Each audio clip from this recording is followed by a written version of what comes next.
Y a-t-il des recettes miracles avant une compétition, qu'elle soit de haut niveau ou non? Que faut-il manger si jamais on reprend tout juste le sport après une longue période d'inactivité? Pour la journée spéciale sport féminin sur France Bleu Loire-Océan, la vie en bleu côté cuisine, chausse les baskets, bien manger et bien bouger. France Bleu Loire-Océan. Bastien Michel. Bonjour Margot Le Thor. Bonjour Bastien. Alors vous êtes diététicienne et blogueuse culinaire des recettes sans fin.fr. C'est votre blog. C'est ça. Et alors parmi toutes les questions qu'on peut se poser souvent entre sport et alimentation, ça vous arrive, j'imagine qu'on se pose la question, laquelle revient le plus souvent, Margot? Eh bien finalement, ce qui revient le plus souvent, c'est qu'est-ce que je dois manger quand je pratique une activité physique ou bien une activité sportive.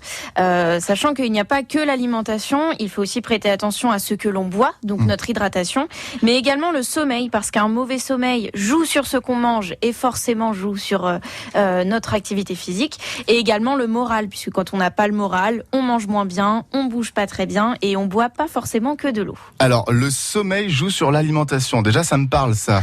Ça veut dire que plus on est fatigué, plus on a envie de manger gras ou quelque chose? Exactement. En fait, vous l'avez peut-être déjà remarqué, mais quand on passe une très mauvaise nuit, on se réveille le matin et on n'a pas trop envie d'un petit morceau de pain. On est plus tenté par les chouquettes ou la viennoiserie du matin. Donc, en effet, on a plus envie de gras et de sucre. C'est ces aliments qui sont dits réconfortants. Donc, un mauvais sommeil va jouer sur notre alimentation. Et quand on est fatigué, on n'a pas trop envie d'aller courir ou aller à la piscine. Surtout s'il fait moche comme aujourd'hui. Ouais, c'est vrai que là, c'est pas un temps à jogging. Quoique, mettre le jogging à la maison. C'est ça. Vous avez des petites, des conseils justement pour une reprise de sport, si quelqu'un a envie de, pas spécialement un régime, mais d'assainir un peu son alimentation tout en faisant du sport, Margot Le Thor? Alors, sans parler forcément de sport, parce que je pense que ça peut faire peur à certains, mais ne serait-ce que bouger. Là, le thème, c'est bien manger, bien bouger. Et bouger, c'est faire du jardinage, aller courir, aller à la piscine, marcher également. Le meilleur conseil que j'ai à donner, c'est d'y aller doucement. On a toujours l'euphorie du début quand on va voir une diététicienne. Je vais tout changer, ça va être super. Je vais me mettre au sport, je vais y aller tous les jours. Y aller doucement, c'est commencer par quelle activité physique va me plaire. Ok. Si c'est à la piscine, je vais à laquelle? Est-ce que j'ai l'abonnement? Est-ce que j'ai la tenue? Je peux y aller quel jour de la semaine? Peut-être commencer par une seule fois par semaine, le faire peu, mais le faire bien. Et pour l'alimentation, eh bien, sans parler de régime, moi j'avoue, je déteste ce mot parce qu'en général, il y a de la frustration et de la privation.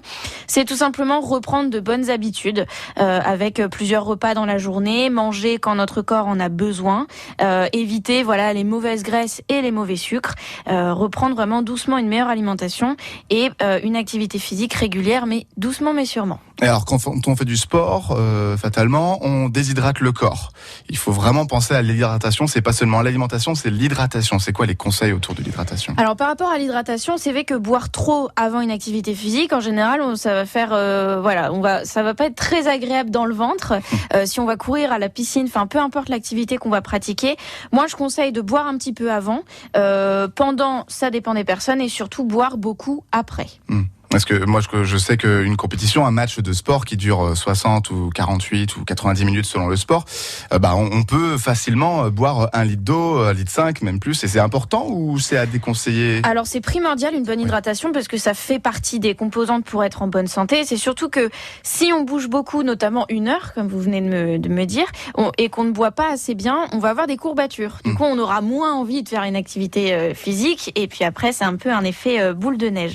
Donc, une bonne hydratation, c'est primordial et on peut anticiper. Si on a une compétition demain ou après-demain, on peut commencer à boire un peu plus chaque jour pour faire ses réserves d'eau, sans boire 2 litres juste avant l'activité physique d'1 heure. Sinon, là, ça va vraiment être dérangeant. Ça sert à quelque chose de commencer vraiment l'hydratation plusieurs jours avant? Parce qu'on se dit justement que ça va être juste à l'instant T, mais finalement, faut s'y anticiper. Alors, il faut toujours anticiper dans l'alimentation, parce que sinon, on se retrouve un peu devant le fait accompli et finalement, on boit pas assez bien, on mange pas assez bien, et une mauvaise alimentation, une mauvaise hydratation va jouer sur la qualité de notre activité physique. Donc sans forcément une semaine à l'avance boire beaucoup plus, mais bien boire au quotidien et boire un petit peu plus à partir de 2 jours avant la compétition. Et puis si aujourd'hui je sais que je vais pratiquer une activité physique dans la fin de la journée, je m'assure de bien boire tout au long de la journée. Et alors, je mets les pieds dans le plat par rapport à l'alcool aussi. C'est vraiment contre-productif au niveau du sport, l'alcool. Consommé avec modération, bien sûr. Alors, toujours avec modération, bien évidemment. L'alcool, si vous voulez, on va avoir cette impression d'être déshydraté. Enfin, l'alcool va vraiment nous déshydrater. Du coup, c'est tout l'inverse, parce que finalement, les courbatures, on va en avoir encore plus. Donc, avant une compétition sportive ou même avant une activité physique, mieux vaut boire de l'eau. Après, également, parce que notre corps a perdu beaucoup d'eau, donc on refait les réserves. Et après, si vous avez envie de vous faire plaisir avec un verre de vin ou une bière, oui. Mais d'abord, assurez-vous d'avoir bu suffisamment d'eau. Et donc, la bière d'après-match, qui est bien connue de tous les amateurs de football du dimanche ou de tous les autres sports du samedi soir aussi, c'est une légende ou il y a quand même un effet Alors, pour moi, en soi, il n'y a pas de bienfait à boire de l'alcool. C'est-à-dire que l'alcool est inutile pour le corps. Quand on en boit, ça ne sert à rien, donc c'est forcément stocké. Les calories de l'alcool vont être stockées. Après, on a tout ce côté plaisir et convivialité. Mais c'est comme tout, si on est vraiment déshydraté après une activité physique, on boit vraiment de l'eau et après, on va savourer notre verre d'alcool. Alors, si vous aussi, chez vous, vous avez des idées de recettes spéciales autour du sport, quelles sont vos habitudes alimentaires, d'hydratation ou de plats quand vous avez une compétition le week-end? Bien manger, bien bouger, c'est le thème aujourd'hui sur La Vie en Bleu côté cuisine. Dans vos habitudes, vous pouvez les partager avec nous. 02 40 73 6000, c'est le numéro de France Bleu Loire-Océan. Et Margot Le Thor, vous avez préparé aussi des petites recettes. J'ai plein de recettes. Alors, une. J'en ai vraiment plein. Allons-y. Après, ça dépend, mais si on parle d'un petit déjeuner ou d'un goûter, avant ou après le sport, ça peut être une barre de céréales maison, par exemple, qui est beaucoup moins chère, qui est beaucoup plus saine puisqu'on va doser la quantité de graisse et de sucre. Mais si vous avez envie de réaliser vos barres de céréales maison, que vous pouvez emporter un petit peu partout, bien c'est tout simple, ce sont des flocons d'avoine que vous mélangez avec des fruits oléagineux, donc des petites graines croquantes, des noix, des noisettes, des amandes.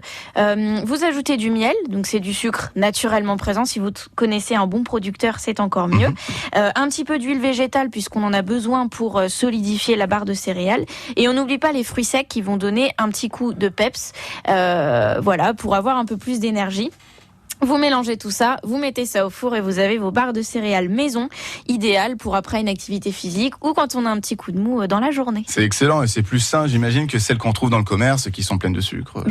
En fait, pour avoir une barre de céréales, on est obligé de mettre une matière grasse, donc une huile végétale et du sucre. Sinon, on n'a pas ça va pas former une barre de céréales.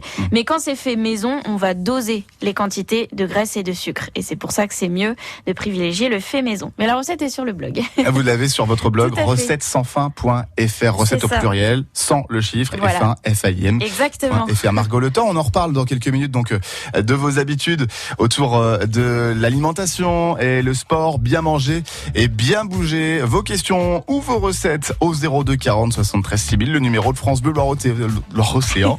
Pas facile à dire. Moquez-vous, tiens. Et c'est pas grave. La diététicienne et blogueuse culinaire Margot Le Thor est avec nous ce matin dans La Vie en Bleu. Certains aliments, certains plats même peuvent apporter des nutriments, des forces supplémentaires au corps. Certains plutôt avant le sport, d'autres plutôt après pour tout ce qui est récupération. Et comment on peut accompagner dans l'assiette et en cuisine les efforts qu'on fait sur le terrain ou en salle de sport pour ne pas les gâcher, ces efforts? C'est Margot Le Thor qui répond à vos questions ce matin dans La Vie en Bleu. Margot Le Thor, vous êtes diététicienne, j'ai oublié une syllabe. C'est dur à dire, hein. Finalement. Blogueuse culinaire aussi avec recettes-sans-fin.fr.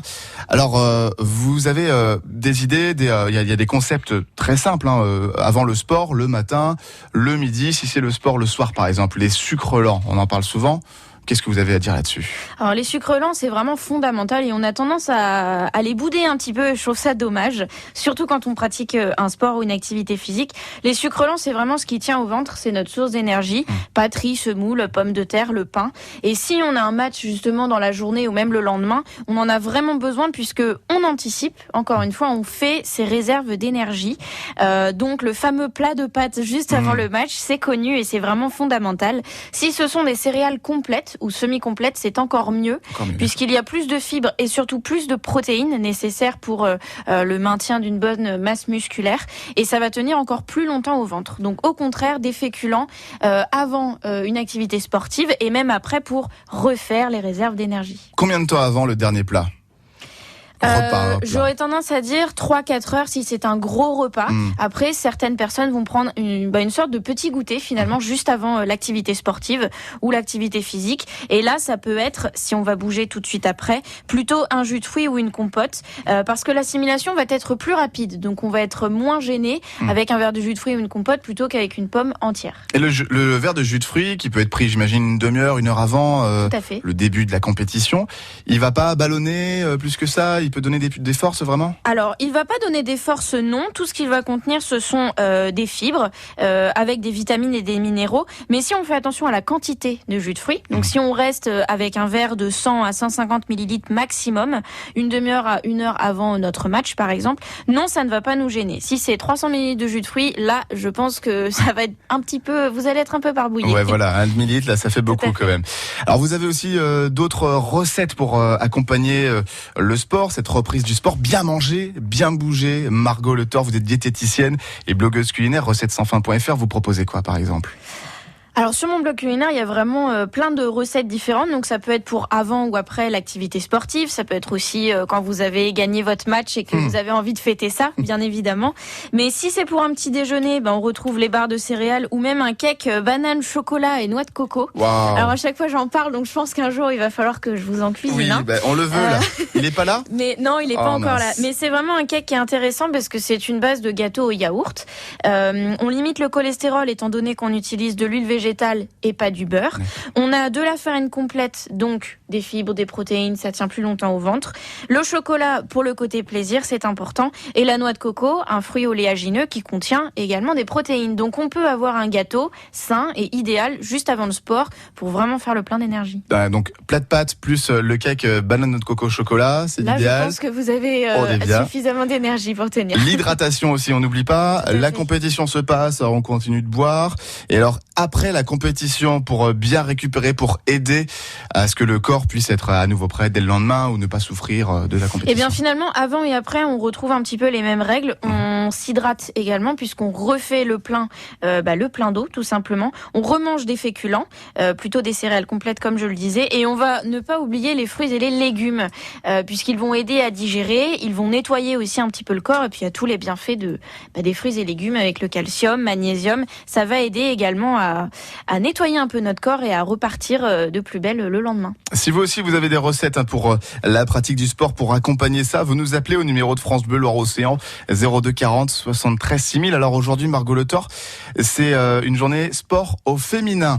Est-ce qu'il y a des spécificités sur l'alimentation pour les femmes par rapport au sport qui sont complexes peut-être? Alors, en fait, il faut savoir qu'on mange tous déjà différemment. Donc, ce qui fait que c'est très complexe la diététique. Donc, j'essaye de le rendre un peu plus simple. On va tous avoir une alimentation différente, mais finalement, ce qui va jouer, ce sont les quantités. On va pas avoir les mêmes quantités en fonction de l'heure à laquelle on va faire une activité physique, notre âge, quelle activité physique on fait, à quelle fréquence. Ce qui va jouer au niveau nutritionnel, c'est le fer. On sait qu'une femme, si elle a ses règles, a plus de pertes en fer. Donc, il va falloir apporter un peu plus de fer dans l'alimentation. Voilà. Mais sinon, en soi, le but, c'est de manger à plusieurs moments de la journée, de manger un petit peu de tout. Comme ça, on est sûr au niveau nutritionnel d'avoir tout ce qu'il faut et d'écouter son corps. Quand est-ce que j'ai faim? Est-ce que j'ai assez mangé? Est-ce que j'ai ce qu'il faut? Puis bien s'hydrater, mais manger de tout. Je reviens sur une femme qui a ses règles et qui a une compétition. Donc, insister sur le fer dans l'alimentation. Donc, il y a quoi comme aliment?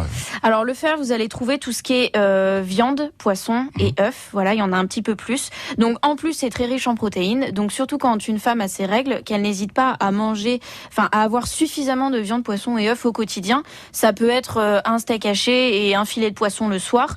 Si c'est juste avant la compétition, on part plutôt sur un poisson gras ou un poisson maigre et une viande blanche.